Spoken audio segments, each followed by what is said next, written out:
علی بھائی، آج کا پہلا سوال ہے۔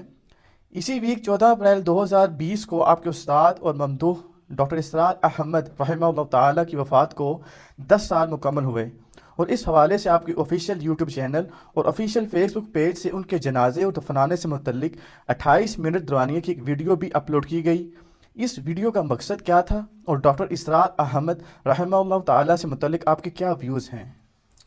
دیکھیں جی، ڈاکٹر اسرار صاحب رحمہ اللہ تعالی میرے روحانی استادوں میں سے ایک استاد ہیں۔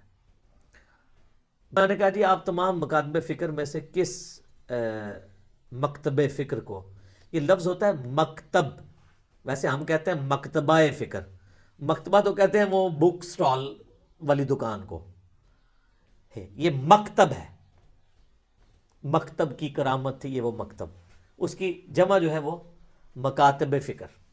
تو میں نے کہا آپ کس مکتب فکر کو حق پہ سمجھتے ہیں؟ تو مجھے کہنے لگے جی قرآن و حدیث کی روح سے میں نے تو عقائد اور نظریات میں سب سے بہتر اہل حدیث کو پایا ہے۔ اچھا، عوام الناس مشہور ہیں وہ دیوبندی تھے، حالانکہ سب سے زیادہ پراپوگنڈا دیوبندیوں نے ان کے خلاف کیا، اہل حدیث نے بھی کوئی کسر نہیں اٹھا رکھی۔ سر کسی فرقے نے حصہ ڈالنے سے پیچھے رہے؟ 71 متذکرہ بالا جدید مذہبی اقلیت کے مقابلے میں اسلام کے نقل کے دفاع کا سب سے بڑا مرکز دیوبند بنا۔ یہ باتیں پہلے بھی آ چکی ہیں، اب پھر ایک دوسرے اینگل سے آ رہی ہیں۔ جس نے قال اللہ و قال رسول کے حصار میں محصور ہو کر مذہب کا تحفظ کیا، اور اس قول میں ہرگز کوئی مبالغہ نہیں ہے کہ دیوبند ایک درسگاہ و دارالعلوم ہی نہیں، ایک عظیم تحریک ہے جس نے اس دور میں دین و مذہب کی حفاظت کا مؤثر رول ادا کیا، اور جس سے متعدد علمی و عملی سوتے پھوٹے۔ چنانچہ شیخ الہند مولانا محمود حسن رحمۃ اللہ علیہ کے بعد شیخ الحدیث مولانا انور شاہ کاشمیری، حکیم الامت مولانا اشرف علی تھانوی، مجاہد حریت مولانا حسین احمد مدنی، شیخ الاسلام مولانا شبیر احمد عثمانی، اور مبلغ ملت مولانا محمد الیاس رحمہم اللہ، اور ان کے تمام علمی، روحانی، مذہبی اور سیاسی اور دعوتی اور تبلیغی سلسلوں کا اصل منبع دیوبند ہی ہے۔ حتیٰ کہ اوپر ہی کی مثال کے مطابق حقیقت یہ ہے کہ بر صغیر کی اکثر دینی درسگاہوں اور دینی و مذہبی تحریکوں کا تعلق بھی دیوبند کے ساتھ وہی ہے جو دنیا بھر کی مساجد کا خانہ کعبہ کے ساتھ، اور بر صغیر کے مذہبی عناصر میں سے صرف ان کو چھوڑ کر جن کی مذہبیت بس عرس و میلاد اور فاتحہ و درود تک محدود ہے، بقیہ تمام فعال مذہبی عناصر تحریک دیوبند ہی کی مختلف شاخوں سے متعلق اور منسلک ہیں۔ ویسے اس میں تھوڑی سی وضاحت مزید کر دوں میں، اس سے بھی پہلے یہ دو حضرات نے میر درد کا ایک شعر لکھ کر یہاں میری میز پر رکھ دیا تھا، وہ چاہتے ہیں کہ میں آپ کو سنا دوں۔ وہ جو میں نے آپ کو حدیث قدسی سنائی تھی، جس کو محدثین اس کی سند جو ہے اس کو معتبر قرار نہیں دیتے، لیکن مفسرین محققین نے تسلیم کیا ہے کہ اللہ تعالیٰ بندہ مومن کے دل میں سما جاتا ہے۔ وہ اس کا ترجمہ جو ہے شعر کی حالت میں خواجہ میر درد، چونکہ وہ بھی صوفی تھے، ارض و سما کہاں تیری وسعت کو پا سکے، میرا ہی دل ہے وہ کہ جہاں تو سما سکے۔ یہ اسی کی ترجمانی ہے۔ میں یہاں یہ عرض کرنا چاہ رہا تھا کہ اہل حدیث تحریک جو ہے وہ بھی ایک زمانے میں بہت زوردار تحریک کی حیثیت سے رد بدعات، مشرکانہ اوہام ان کی نفی کے لیے اٹھی تھی، لیکن بدقسمتی سے بہت جلد یہ تحریک صرف چند شعائر کے اوپر اپنے آپ کو محدود کر کے اور انتہائی تنگ نظر فرقے کی صورت اختیار کر دی۔ اس وقت بدترین فرقہ پرستی جو ہے وہ اس حلقے میں، ساری بحث رفع یدین سے، آمین بالجہر سے، اللہ اللہ خیر صلی اللہ، اور دو چار ایسے ہی مسائل ہیں، باقی اور چیزوں کے ساتھ کوئی بحث نہیں، کوئی دلچسپی نہیں۔ وہ تو اٹھے تھے اصل میں بدعات کا ابطال کرنے، رسومات کی نفی کرنے، مشرکانہ اوہام کا سد باب کرنے۔ یہ چند مسائل جو ہیں مسلک کے مسائل ہیں، اب سارا زور جو ہے انہی کے اوپر صرف ہوتا ہے لے دے کر۔ اور یہ جو ہے اس وقت میں اپنے دلی احساسات کی ترجمانی کر رہا ہوں کہ فرقہ پرستی جسے کہتے ہیں، وہ جو ہے بدترین کیفیت جو ہے وہ اس جماعت کے اندر آ چکی ہے۔ کہلاتی جماعت ہے، جماعت نہیں ہے، فرقہ، بہت سخت فرقہ بن چکی۔ باقی جو حنفی ہیں اس ملک کے اندر، ان کے بارے میں بھی ایک غلطی ہوئی ہے۔ دیوبندی تحریک اور دیوبند کے سلاسل یہ اتنے زوردار تھے کہ انہوں نے اپنے اس زوم میں ہر غیر دیوبندی حنفی کو بریلوی قرار دے دیا۔ یہ بہت بڑی اسٹریٹجک مسٹیک ہوئی ہے۔ یہ جو پرانے مراکز علمیہ چلے آ رہے تھے، بریلویت تو احمد رضا خان بریلوی سے شروع ہوئی۔ میں ان کی شخصیت کو یہاں زیر بحث نہیں لانا چاہتا، انہوں نے بھی کچھ کام شروع کیے تھے، وہ شیعیت کے رد کے لیے کیے تھے۔ یہ تعزیے میں مسلمان دلچسپی لیتے ہیں، کھیل کود ہے، تماشے ہیں، پٹے ہیں، یہ ہے وہ ہے، تو اس کے مقابلے کے لیے عید میلاد النبی کا جلوس، وہ ایک اور بدعت جو ہے، وہ بدعت کو توڑنے کے لیے وہ انہوں نے شروع کر دی۔ بہرحال ان کو چھوڑ دیجئے، لیکن بریلویت جس شے کا نام ہے، ان سے پہلے تو نہیں تھی نا۔ ان سے پہلے جتنے علمی مراکز تھے ہندوستان میں، جن میں مثلا خیر آباد کا سلسلہ ہے، مکتبہ فکر ہے، فرنگی محل کا پرانا سلسلہ ہے، قدیم ترین، مولانا عبدالباری فرنگی محلی جو جمعیت علماء ہند کے پہلے صدر تھے۔ حضرت شیخ الہند چونکہ مالٹا میں اسیر تھے، تو وہ ان کی تو غیر حاضری میں تاسیس ہوئی ہے جمعیت علماء ہند کی۔ اسی طریقے سے یہ جو پاکستان میں مختلف مراکز ہیں، اب یہ گولڑا ہو یا سیال ہو یا تونسا ہو یا اور جو بھی جتنی بھی گدیاں ہیں، ان کا تعلق جو ہے وہ بریلویت اس معنی میں بریلویت نہیں ہے، شیعہ تصوف ہے ان کے ہاں، وہ قدیم چلا آ رہا ہے۔ وہ تو میں نے بتایا کہ یہاں پر اسلام جو آیا وہ دو چیزوں ہی کا تو مرکب تھا، حنفی فقہ اور وجودی تصوف۔ لیکن یہ کہ ان سب کو بریلوی کہہ دینا، در حقیقت بریلویت کو تقویت پہنچانا ہے۔ سب کو اٹھا کر ہم نے ان کے کھاتے میں ڈال دیا، تو ان کی اہمیت جو ہے وہ بہت زیادہ ہو گئی۔ تو یہ دو چیزیں ہیں جن کی وضاحت میں کرنا چاہتا ہوں۔ باقی فعال جو رہا ہے سب سے زیادہ طبقہ، اب صورت اس پر بھی زوال کی آ چکی، 100 سال دیوبند کے بھی پورے ہو چکے ہیں۔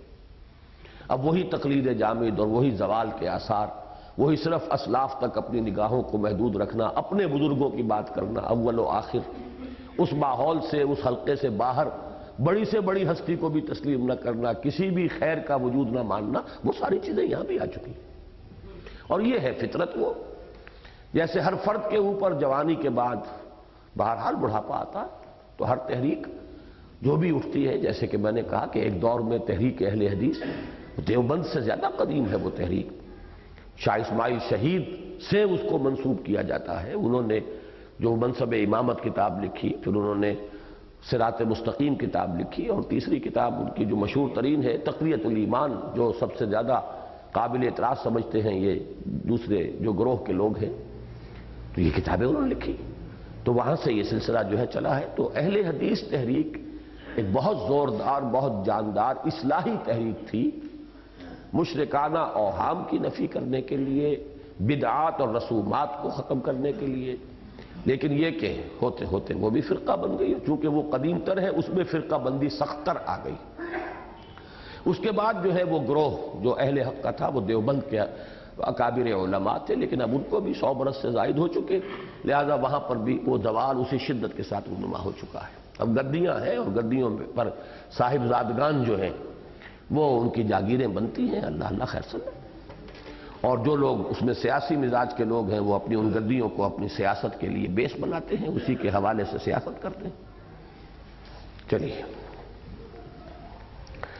تحریک دیوبند کی مختلف شاخوں کے مابین مجموعی مزاج اور دائرہ ہائے کار کا فرق و امتیاز بھی ایک دلچسپ علمی موضوع ہے۔ اس کا براہ راست تعلق نہیں ہے ہماری بحث سے، لیکن اچھا ایک انسائٹ آپ کو ملتی ہے کہ جو اتنے شاخیں تحریک دیوبند کی جو نکلی ہیں، تو ان میں مزاجوں کا فرق کیا ہے۔ اس میں اصل عوامی عنصر جو مذہب و سیاست دونوں کا مظہر، یا بالفاظ دیگر مذہبی سیاست کا سب سے بڑا علم بردار ہے، ذہناً و قلباً حسینی ہے، یعنی مولانا حسین احمد مدنی رحمۃ اللہ علیہ سے ذہنی تعلق اور قلبی ارادت و عقیدت رکھتا ہے۔ مجلس احرار اسلام بھی در حقیقت اسی کا تتمہ، یا صحیح تر الفاظ میں ضمیمہ ہے۔ تھانوی اور عثمانی حلقے علمی ذوق اور متصوفانہ مزاج کے حامل ہیں۔ ان کے ہاں خانقاہ اور تعلیم، تدریس، تصنیف، تالیف، اس میں توجہ ہوئی ہے ساری. سیاست کے میدان میں عملاً نہیں آئے. مولانا تھانوی تو بالکل ہی نہیں آئے. مولانا شبیر احمد عثمانی اور مولانا ظفر احمد عثمانی تھوڑی دیر کے لیے آئے وقتی طور پر اس تحریک کے دور میں. باقی یہ کئی نظرات کا مزاج ہے، دارالعلوم بنائے اور تصنیف و تالیف کتابیں علمی، یہ سیاست کے میدان کا ان کا ذوق نہیں. مولانا انور شاہ کاشمیری رحمۃ اللہ علیہ کے تلمیذ رشید مولانا یوسف بن نوری کا مزاج خالص علمی ہے، اور تبلیغی جماعت خالص غیر سیاسی و غیر علمی لیکن نہایت پرجوش و فعال مذہبیت کا مذہب ہے. ان تمام امتیازات کے الرغم جہاں تک مذہبی فکر کا تعلق ہے وہ ان سب میں مشترک ہے. مذہب کے نقل کے یہ سب ایک سے فدائی ہیں، اور قال اللہ و قال رسول ہی نہیں، اس کی بھی ایک متعین صورت یعنی مسلک حنفی کے سب یکساں شیدائی ہیں. عقل کا مصرف ان سب کے نزدیک بس ایک ہی ہے، اور وہ یہ کہ قرآن و سنت کا معروضی آبجیکٹو مطالعہ کرے، اور زیادہ سے زیادہ یہ کہ شریعت کے اوامر و نواہی کے اسرار و حکم کو سمجھنے کی کوشش کرے. اور سب سے بڑا علمی مشغلہ ان کے نزدیک یہ ہے کہ اشعری و ماتریدی عقائد اور فقہ حنفی کے لیے کچھ بس پڑے تو عقلی بھی ورنہ زیادہ تر نقلی دلائل فراہم کیے جائیں. فلاں نے یہ کہا، فلاں نے یہ کہا، فلاں امام کا یہ قول ہے، فلاں نے اس وقت یہ کہا، یہ نقلی دلائل نقل سے جو متعلق ہے. باقی کہیں کو داؤ لگ جائے تو عقلی بات بھی، لیکن وہ اصل ان کا موضوع. کچھ بس پڑے تو عقلی بھی ورنہ زیادہ تر نقلی دلائل فراہم کیے جائیں. فلاں نے یہ کہا، فلاں نے یہ کہا، فلاں امام کا یہ قول ہے، فلاں نے اس وقت یہ کہا، یہ نقلی دلائل نقل سے جو متعلق ہے. باقی کہیں کو داؤ لگ جائے تو عقلی بات بھی، لیکن وہ اصل ان کا موضوع نہیں ہے. دوسری طرف جدید علوم و فنون سے یہ بالکل کورے ہیں. جدید سائنس کی انہیں ہوا تک نہیں لگی، اور طبیعیات، کیمیا، فلکیات، حیاتیات اور نفسیات کے میدان میں انسان نے اپنے مشاہدے اور تجربے سے جو عظیم علمی ذخیرہ پچھلی 2-3 صدیوں میں فراہم کیا ہے، اس کے بارے میں ان کی معلومات زیادہ سے زیادہ کچھ سنی سنائی باتوں پر مشتمل ہے. فلسفہ اور منطق کے جدید رجحانات کا انہیں براہ راست کوئی علم نہیں ہے. پڑھتے ہیں اب بھی فلسفہ، لیکن وہی پرانی منطق، پرانا فلسفہ.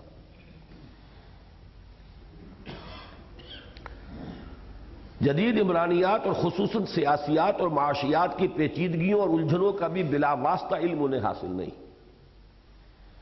گویا کہ یہ پورا حلقہ ذہنی و فکری اعتبار سے خالصتاً آج سے 700-800 برس قبل کی دنیا میں رہ رہا ہے. اور خواہ ان میں سے کچھ حضرات اپنی تحریر و تقریر میں کچھ سنی سنائی جدید اصطلاحات بھی استعمال کر لیتے ہوں، واقعہ یہ ہے کہ جدید دنیا کا نہ انہوں نے قریب سے مشاہدہ کیا ہے، نہ براہ راست مطالعہ. ویسے مشاہدے کی کمی تو اب کچھ پوری ہو رہی ہے. اب تو انگلستان، امریکہ کے چکر بہت لگتے ہیں، تو کچھ نہ کچھ مشاہدہ تو ہوتا ہے، لیکن یہ کہ مطالعہ نہیں.